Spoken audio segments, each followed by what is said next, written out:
So in this video, I would like to discuss about the India-China standoff along the line of actual control, and which has been, a big news, which is a loss of face also for India in the true sense. So what has actually triggered this for China? That is what I would like to discuss in this video. In fact, in this tension, this ongoing tension along the line of actual control, especially along the Ladakh region, line of actual control, we have seen that in the fight, especially in the Galwan Valley region, we lost 20 soldiers. And also, this has been termed as one of the bloodiest of the fights after the 1962 war, especially after 1975. We never had such a bloody exchange, and the loss of lives were not there earlier. So this is something very surprising. And China has recently revived its claim on the entire Galwan Valley. And, so it is the India-China standoff. That is the discussion. And in this, I would like to just show you where this exact standoff has taken place. You can see that. See, it is in the along the line of actual control in the Excitation region. And there is all along the Galwan Valley is in the middle portion. Galwan Valley is in the middle, and that is where the standoff has actually taken place. And also the Pangong So, the lake that is in the southeastern sector, the Pangong So is in the southeastern portion of the line of actual control. Now, the point here is why this. I'm not getting into the details of that fight. I'm only interested in talking about what prompted a country like China to become an aggressor, or rather, what could have been the background, the reasons behind this kind of a conflict. And in fact, this conflict, if such a conflict has happened after so many years, if it has happened almost after 40-45 years, so definitely certain things have happened over a period of time, and both India and China might have done something to escalate the tension and ultimately led to this standoff. So I would like to discuss about what might have been there behind this kind of a fight. So that is the discussion point in this particular video. So why this standoff is the question.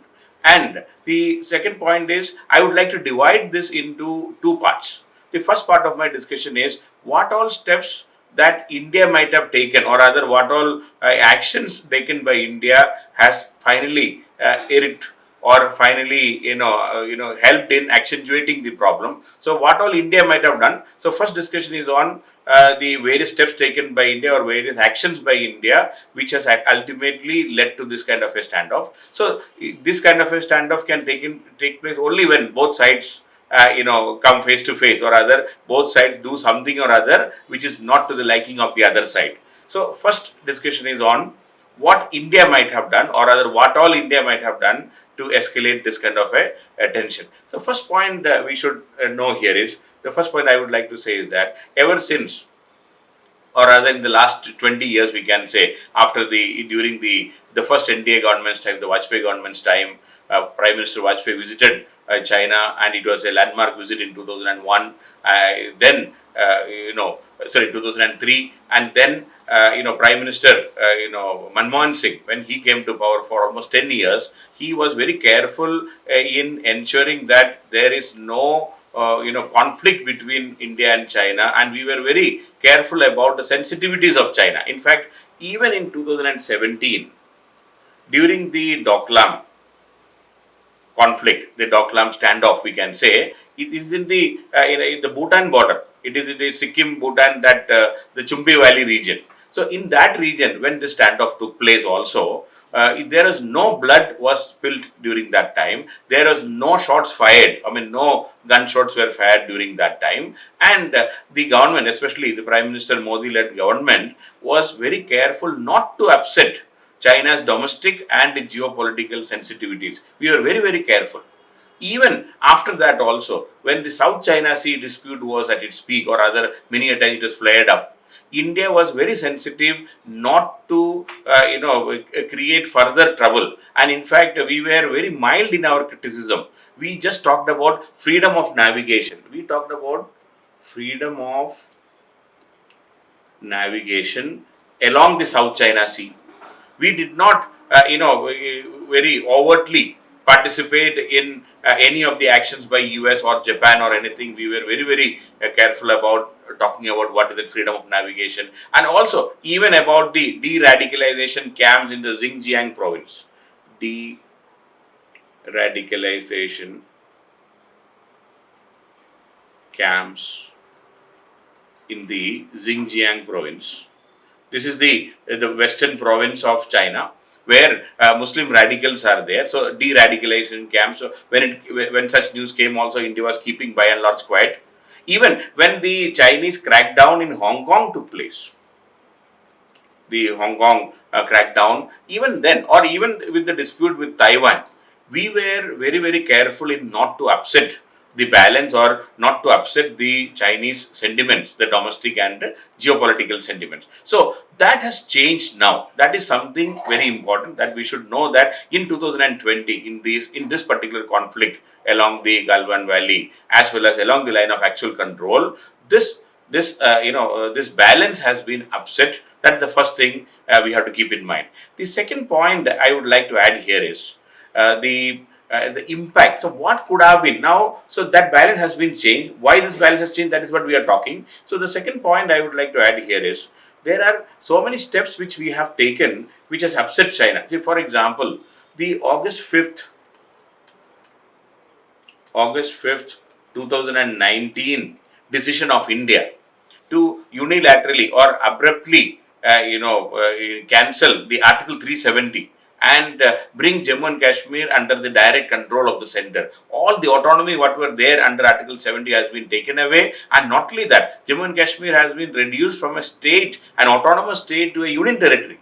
So the impact of August 5, and there is a great impact on India-China relation. Even though generally we tend to say that there is no impact, but the truth is this has actually alarmed China, because there are two reasons for that. First of all, immediately after the cancellation or withdrawal of Article 370, our Home Minister was repeatedly insisting that we have a strong claim about the territory of Aksai Chin. We were talking about a strong claim of Aksai Chin. We strongly claimed Aksai Chin, and the Home Minister Amit Shah was repeatedly claiming that we will do all steps to bring it back, or rather our claim on Aksai Chin is not going away, it is not fading away. We have a strong claim about Aksai Chin. That's what he was insisting. And the second point is, the Chinese were upset about Ladakh region being separated into a separate union territory and it was brought directly under the control of New Delhi. It has been declared as a union territory, which has further upset so one is the claim on Aksai Chin. The second point is converting Ladakh into a union territory, which has upset the Chinese. In fact, according to Chinese, this has complicated. So this has complicated the ongoing boundary talk, because the talks are going on along the Ladakh region. The line of actual control is passing through Ladakh, and the status quo has been completely changed. So China was upset about changing the status quo. So in fact, even Pakistan, with whom we are having a separate fight, even Pakistan and China, both of them have taken the same position, that India has changed the status quo unilaterally, and where the border negotiations are still going on. So India is the initial aggressor, or initially we changed the unit. There is no doubt regarding this. The removal of Article 370 and the withdrawal of Article 370 and the way things have happened after August 5th, definitely it is not a democratic step. We have not discussed or negotiated with anybody. We have not discussed with the people of Jammu and Kashmir, even the political parties in Jammu and Kashmir. We did not discuss anything with the opposition in the country. It was all taken in a hurry, 24 hours, 48 hours, even the constitutional amendment, everything was happened. So which was definitely a unilateral step, and according to many experts, this was definitely not a step taken with due consideration, the due deliberations and discussion. History was suddenly altered in a hurry. Even though many people in India supported this move, the fact of the matter is it was an undemocratic move. So this has alarmed China. The second point is this change in status of Jammu and Kashmir has alarmed China, and both China and Pakistan has taken a similar position. The third point I would like to emphasize here is the infrastructure development which we started by India. India started a series of in infrastructure projects along the line of actual control. The infrastructure projects started by India all along the line of actual control. In fact, till recently, maybe the last 2 decades, before that 2 decades, China was always constructing infrastructure along the line of actual control. India always kept the infrastructure. We did not construct any. Our strategy was always that don't construct any infrastructure, so that the Chinese, even if they intrude into Indian territory, they will find it difficult to travel deep inside the Indian territory. That is the kind of concept. But this thing started changing after 2000. The first NDA government and subsequently the UPA government which came to power, they have completely altered this scenario. They started developing roads, helipads, even airfields. For example, we have also constructed that massive, airfield, the highest airfield in the world, that is the Daulat Beg Oldi. Daulat Beg Oldi Airfield, which is the world's highest airfield. We have constructed near the Karakoram Pass, just 8 kilometers south of Karakoram Pass, which is something. So, in fact, this Daulat Beg Oldi, you please see, it is along the Karakoram Pass. Karakoram Pass is here, and if you can expand it a bit in this map, things slightly. This is the place we are talking about, Daulat Beg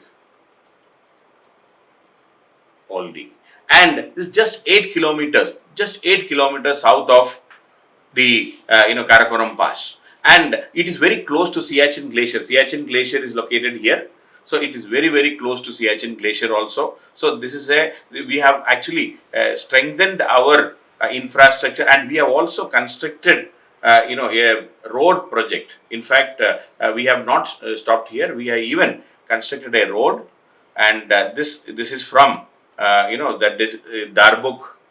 So this is called Darbuk. Then Shiok, Daulat Beg Oldi. So DSDBO.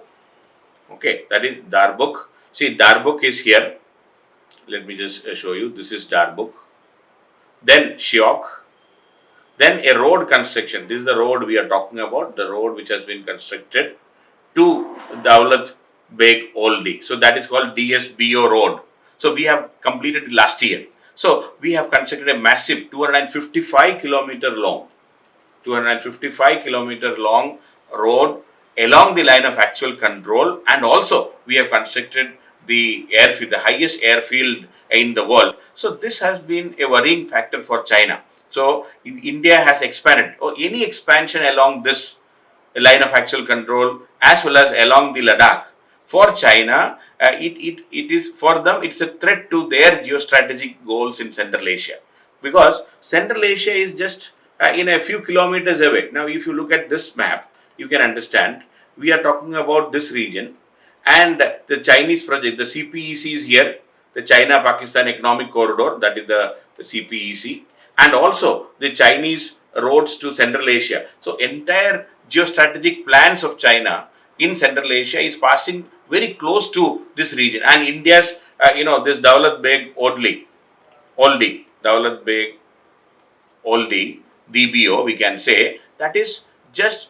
a few hundred kilometers or a few kilometers away from the CPEC, the China-Pakistan Economic Corridor. So it is worrying. So our improved infrastructure along this, especially in this region, is a major worry for China as well as Pakistan, because the CPEC, the China-Pakistan Economic Corridor, it is not a small project. Initially, when it was started, it was told that it is a $46 billion project. Later on, it was told that it may be up to $60 billion project. So there's massive infrastructure investments are going on by China. So China is upset about India improving our infrastructure along this region. So the China's recent advances are a response to this new road, according to some experts. It could be because of this new road. That is what many experts are saying. Another point I would like to add, a fourth point I would like. So infrastructure project is a major concern. Another point is, right now, Indian economy is in deep trouble. Even before this COVID-19, our Indian economy, we are not in a healthy shape right now. We are in deep trouble because of the economic downturn which is going on for the last couple of years. Even before the COVID struck India, our economic last quarter growth rate was just 3%.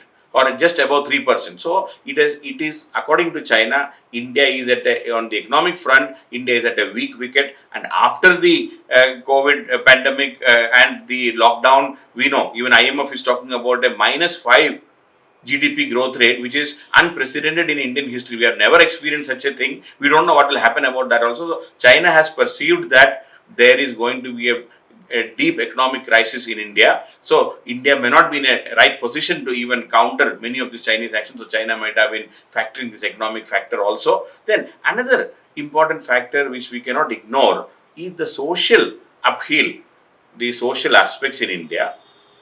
Social upheaval. Especially after the Citizenship Amendment Act, the NRC, the population register we were talking about, and there is a deep division within the society. And it has been a divisive move, no doubt. Even, now forget about the Hindu-Muslim divide which has happened. It has also upset many youngsters. In fact, recently, a Mint survey, the Mint newspaper survey has found that most of the youngsters, in the educated youth, they were very upset about this kind of an agenda which is being promoted. It is an unnecessary, diversionary tactics. That is what many people felt. We should have been focusing on economic growth. We should have been focusing on health, education. Instead, we focused on unnecessary things, and it has further, weakened the social fabric of the country. So China is aware of this weakening of the fabric, especially after Prime Minister Modi came back to power with a massive majority in May 2019. This was not expected of the government, because everybody expected the government to focus on development, on the bigger agendas, but we slipped back to this kind of a divisive agenda, which is not to the expectation of most people. And China felt that this could be an opportunity, and there is a social division also within the country. They might have been talking about the feeling about this also. Another point. So the sixth point I would like to emphasize here is the India's traditional clout in the neighborhood is slipping. In fact, if you look at the tension with Pakistan, it is ever increasing. And despite whatever we have talked about in the last 5 to 6 years, Prime Minister Modi's the strong armed tactics, it has not reduced the tension with Pakistan. The activities, the militant activities in Jammu and Kashmir has not reduced that much. So there is a perception that whatever armed tactics we are doing, strong armed tactics, it is not, bearing any fruit beyond a point. So with Pakistan, our relationship is continued to be very bad. When it comes to Nepal, we know very well, they have even passed a constitutional amendment claiming Indian territories or portions of Indian territory as part of Nepal.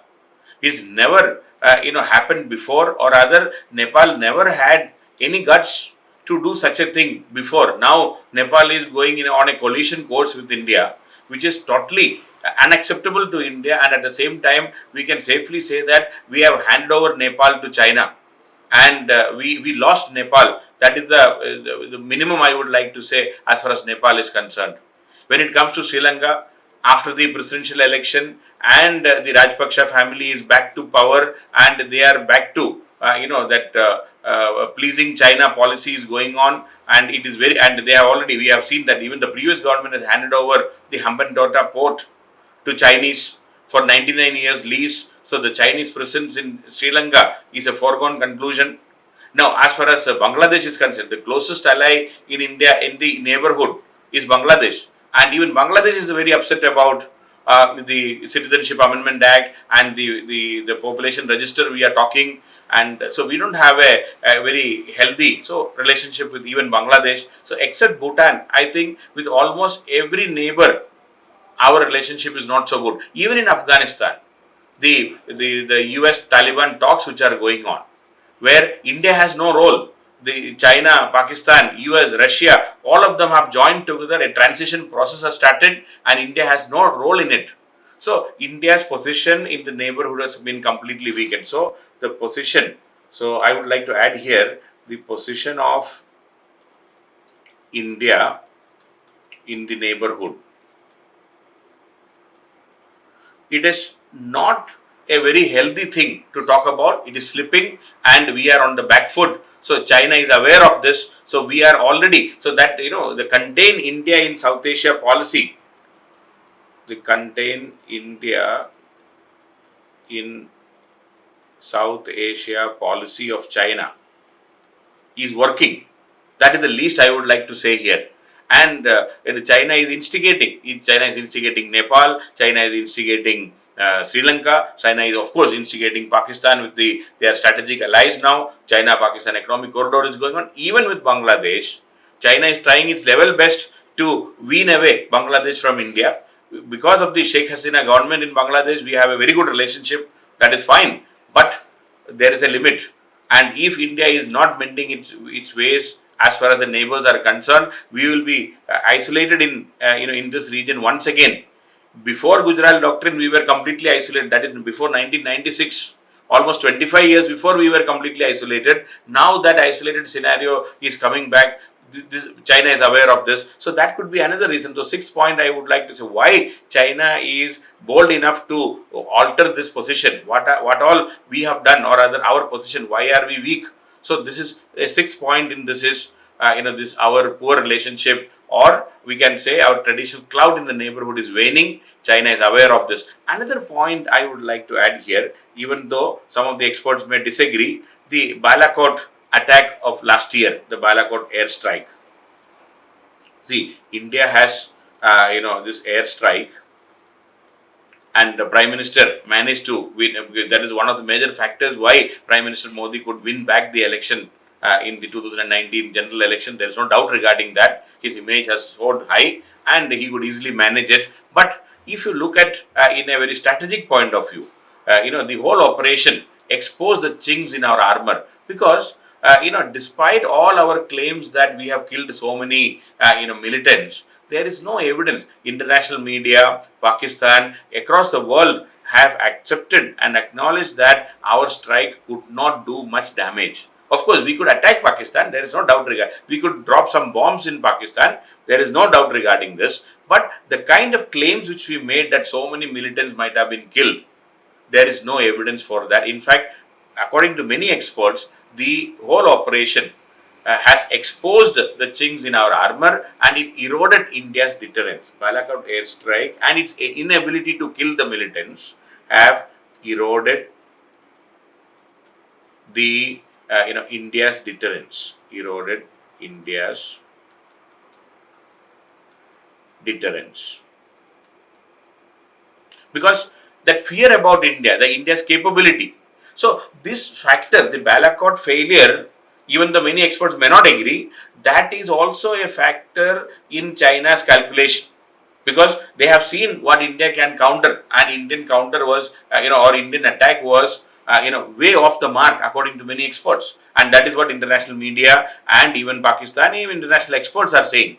So we have to take account of this view of the international community also. We cannot simply keep on saying no, we know that we killed so many people. So that just by reiterating the same fact again and again, that is not going to solve the problem. So anyway, there is a failure on that. So there is I will say it has exposed India's limitations and it has also eroded India's deterrence. So this has actually helped in declining countries, or this has actually led to India's declining smart power. This has led to India's declining smart power. Declining smart power of India. And so that is a factor. The seventh point is the Balakot strike and India's inability to strike it properly, and it has eroded India's deterrence. Our smart power has declined. And eighth point I would like to add here. Now it is more towards our leadership. See, Prime Minister Modi, after coming to power, he has always talked about he has an alternate solution to China. He always claimed that he is more close to China. He can strike a deal with China. We will improve our relationship exponentially. And in fact, in the last 6 years of his rule, we can see that he has almost met 17 or 18 times with Xi Jinping, the Chinese president. And they have always claimed that they have a personal relationship. And they even stopped the structured dialogue. They said that unstructured dialogue, personal one-to-one dialogue is sufficient. Even, they talked of Wuhan spirit. When their last year's summit in Wuhan, he talked about a Wuhan spirit. There is a new spirit. And then when it came to Chennai and Mahabalipuram, and they talked about Chennai Connect, because they were talking about a special, personal, one-to-one relationship which will resolve all the problems. So, but the reality today is this kind of 18 rounds of talks in 6 years and all has actually, there are pluses and minuses. See, if you are interacting with a person 18 times, naturally, the other side, if they are smart, they will try to understand what kind of character you are. Your strengths and weaknesses will be, it will come out. We cannot hide our strengths and weaknesses every time. In fact, according to many experts, the Chinese could assess the strengths and weaknesses of our Prime Minister and our leadership. In fact, I will say that this has exposed, our Prime Minister got exposed in front of the Chinese. In fact, we should have been very careful. This kind of personal relationship, and that it's a bold move, but this bold move has a side effect, or rather the negative side. The negative side is your whims and fancies, your strengths and weaknesses can be exposed. I will say this kind of a personal interaction with Chinese has exposed our Prime Minister. His strengths and weaknesses, they could easily understand what are his strengths and what are his weaknesses. And Xi Jinping could be a good mind reader, could be a good, he could really read the mind of our Prime Minister or the character of our Prime Minister. I will say it has exposed our Prime Minister. And moreover, I would like to add one more point. A ninth point I would like to add here is what we have done with China is a top-to-down approach. A top-down approach. From the topmost leadership to the bottommost. You see, normally in bilateral relation, the relationship is always, it will be, the negotiations and discussions are with the, officer level talks will start first. Then a foreign secretary level discussion will be there. Once they agree on that, then foreign minister level talks will be there. And finally, if it is agreed, then we will go for the final summit level meeting, that is the prime minister level meeting. Here with China, the opposite is happening. We are talking about Prime Minister to President of China. Now, nobody is involved. It is unstructured talk. There is no agenda also for the talk. They can speak anything. So, this kind of a dialogue has a big drawback. The big drawback is if things go wrong, then there is no further step. See, we have already seen in the Agra summit between Prime Minister at that time, our Atal Bihari Vajpayee and President Musharraf of Pakistan, unstructured talk, top level talks, and when they failed, they had nothing to fall back, and it was a big disaster. And at that time, it was decided that this kind of diplomacy will not work. It should be structured back to basics. That is what at that time it was said. Now with China, we have once again, we should learn this mistake, and we should know that, especially with such a big adversary like China, we should not be banking only on the personal chemistry of our Prime Minister with the President of China. So this top-down approach, everything decided from the top, everything, if Prime Minister knows everything philosophy, is a big disaster. We should not have been going for that. So this top-down approach, from top to down, rather than it should come from a structured discussion should have been there. That is a big failure. That is, otherwise, after 18 rounds of talks with President Xi Jinping, if we are at this stage, it is I will say it's a sad state of affairs of our foreign policy. Nothing much can be said. Another point, a 10th point I would like to add here is this COVID-19 has definitely put China on the back foot. There is no doubt regarding this. It is a loss of face for China, loss of face for the Chinese leadership, and many people, and even the US was breathing on their necks. Even Japan talked about withdrawing some of the industry from China. Everything is true. And we also started claiming automatically. We also started saying that we will attract investors from China, and we will, the loss of China will be the gain of India and all. So if we should have been, I will say, we should have been a bit modest in this. We should have been doing it silently. We were, by making all these statements, we were actually irritating China. And moreover, we did not have that kind of a strength in any case. We started, when Prime Minister Modi came to power, he talked about make in India, made in India, all those things. Sit up India, stand up India. So all these things we talked, but nothing has happened. And there is no large scale manufacturing has started in the last 6 years.